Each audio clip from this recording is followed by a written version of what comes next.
ये सखी हो देखा हमरा जीजा जी के यदि वहाँ के ओठे उतना लाल करे के रहे त पान काहे खातिर खोइनी।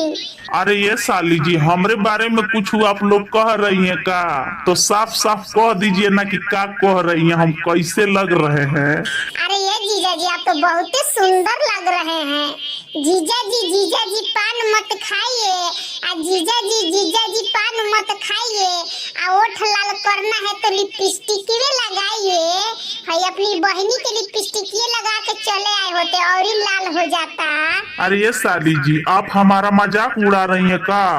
इतना मेहनत से तो वो पान मिला है और हमारा बिहार का ये शान है। अरे हो ये जीजा जी हमरा तो पते न रहल।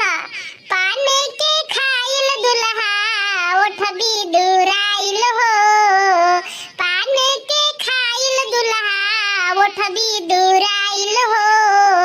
कैसे कैसे पड़ला ये दुल्हा पापा के पसंद हो।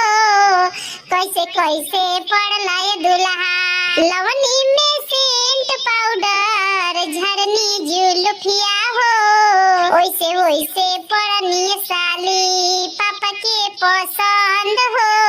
ओइसे ओइसे पड़नी साली लवनी में सेंट पाउडर लगवनी चश्मा हो।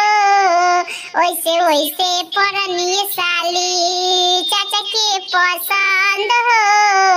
ओइसे ओइसे पड़नी साली सारे के पसंद हो। ओइसे ओइसे पड़नी साली।